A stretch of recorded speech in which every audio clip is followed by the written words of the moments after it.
बिस्मिल्लाहिर्रहमानिर्रहीम अस्सलाम वालेकुम। आप देख रहे हैं अल्ताज़ी फूड और मैं हूं आपके साथ आपका भाई सूफी। आज आपका भाई लेकर आया है आपके लिए आलू गोश्त की रेसिपी। ये जो आलू गोश्त होते हैं ये बीफ में ही बने तो ज़्यादा मज़ेदार बनते हैं और ज़्यादा टेस्टी बनते हैं। और ख़ास करके जो बीफ है इसमें अगर आप हड्डी वाला गोश्त लें तो इसका शोरबा बड़ा मज़ेदार बन के तैयार होता है।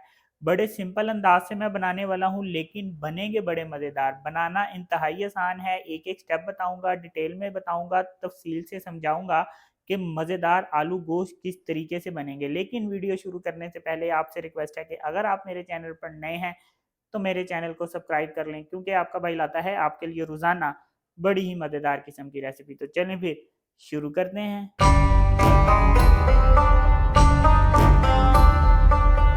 यहाँ पे मैंने 3 पाव बीफ लिया है। ये देखें, बीफ मैंने इस तरह से हड्डी वाला लिया है और ये मैंने चाँप का गोश्त लिया है। ये बड़ा मज़ेदार बन के तैयार होता है। इस गोश्त को हम एक प्रेशर कुकर में डाल देंगे।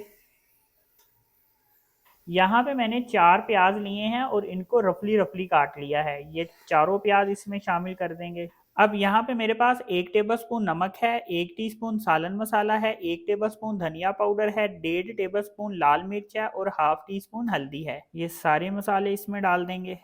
यहाँ पे मेरे पास लहसुन अदरक का पेस्ट है 2 टेबलस्पून, ये भी इसमें डाल देंगे। ये बिल्कुल सादा तरीके से हम बना रहे हैं, बिल्कुल आसान तरीके से, लेकिन बनेंगे बड़े मज़ेदार। अब हम इसमें पानी शामिल कर देंगे।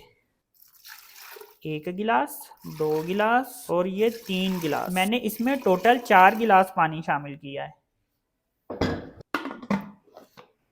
प्रेशर कुकर मैंने लगा दिया है। गोश्त हमारा गलता है तो इसके बाद मैं आपको बताऊंगा कि हमने इसके बाद नेक्स्ट स्टेप क्या करना है। गोश्त हमारा गल चुका है। मैंने 27 मिनट प्रेशर कुकर लगाया है। ये देखें, अब इसमें थोड़ा सा ही पानी रह गया है। हम इसका ये पानी खुशक कर लेंगे। और ये देखें, आपको इसमें जो घी नज़र आ रहा है, मैंने इसमें अभी तक घी शामिल नहीं किया।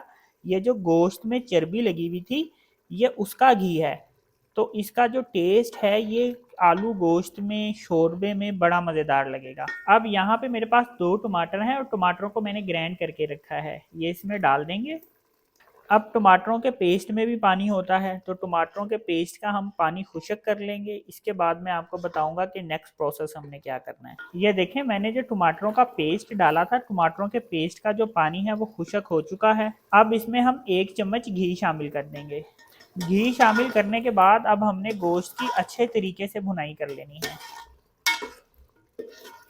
ये देखें जी, माशाल्लाह कितनी ज़बरदस्त भुनाई हो रही है और इसकी जो खुशबू है जब आप बनाएंगे तो पूरे घर में महकेगी।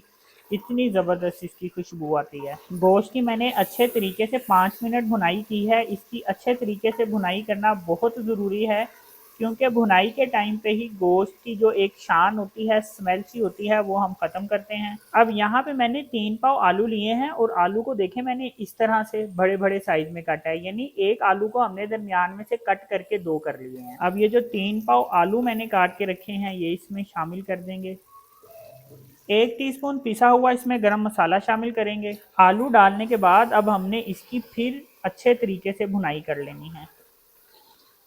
आलू की भुनाई के टाइम हम इसमें थोड़ा सा पानी भी शामिल करेंगे ताकि हमारा जो मसाला है वो जले ना, क्योंकि अगर हमारा मसाला जल गया तो हमारे सालन का सारा टेस्ट ख़राब हो जाएगा। इसलिए भुनाई के टाइम पे अगर ज़रूरत पड़े तो आप इसमें थोड़ा सा पानी शामिल कर लिया करें। आलू डालने के बाद मैंने इसकी 2 मिनट तक मज़ीद भुनाई कर ली है। अब हम इसमें पानी शामिल कर देंगे। इसमें मैंने टोटल 3 गिलास पानी शामिल कर दिया है। चम्मच फेर के एक दफ़ा इसको मिक्स कर लेना है। थोड़ा सा इसमें हम हरा धनिया शामिल करेंगे। दोबारा से मैंने प्रेशर कुकर लगा दिया है। आलू गलते हैं तो मैं बताता हूँ नेक्स्ट स्टेप क्या करेंगे। 3 मिनट मैंने प्रेशर कुकर लगाया है। 3 मिनट में आलू गल जाते हैं। प्रेशर कुकर लगाने की वजह यह है कि आलू अगर हम प्रेशर कुकर में गला लेंगे तो टाइम हमारा बच जाएगा। ये देखें, इसमें इस वक्त इतना शोरबा है। अगर आप चावलों के साथ इसको खाना चाहते हैं तो फिर इतना ही शोरबा अच्छा लगेगा, लेकिन अगर आप इसको रोटी के साथ, कुलचे के साथ, नान के साथ और खमीरी रोटी के साथ खाना चाहते हैं तो फिर आपने इसके शोरबे को गाढ़ा रखना है। फिर इतने शोरबे के साथ उसका टेस्ट नहीं निकलेगा। फिर आपने शोरबा थोड़ा सा गाढ़ा कर लेना है। ये देखें मैंने इसका शोरबा इतना गाढ़ा रखा है। अब मैं इसको सर्विंग वाली प्लेट में डाल के दिखाता हूँ कि ये कितना मज़ेदार और शानदार बन के तैयार हुआ है। तो ये देखें जी माशाल्लाह आलू गोश्त कितना मज़ेदार बन के तैयार हुआ है। इसका आप शोरबा देखें कितना ज़बरदस्त बना है। ये चेक करें, इसकी खूबसूरती चेक करें। ख़ास करके रमज़ान में आप इसको सहरी में, अफ्तारी में दोनों टाइम खा सकते हैं।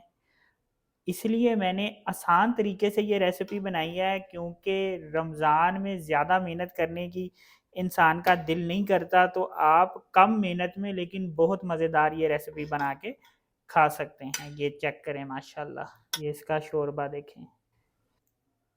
तो ये देखें आलू गोश्त की माशाल्लाह से फाइनल लुक चेक करें। माशाल्लाह अल्हम्दुलिल्लाह कितने ज़बरदस्त ये बन के तैयार हुए हैं। अपने भाई के कहने पे इस तरह से आलू गोश्त एक दफ़ा बना के ज़रूर ट्राई करें। बड़ी मज़ेदार रेसिपी है और बनाना इंतहाई आसान है। तो अगर आपको ये मेरी वीडियो पसंद आई तो मेरी वीडियो को लाइक करें और मेरे चैनल को सब्सक्राइब करें और अपनी कीमती राय का भी इजहार ज़रूर कीजिएगा। अपना ख्याल रखें, दुआओं में याद रखें। अपने भाई को इजाज़त दीजिए, फिर मिलेंगे एक नई और मज़ेदार रेसिपी के साथ। अल्लाह हाफिज़।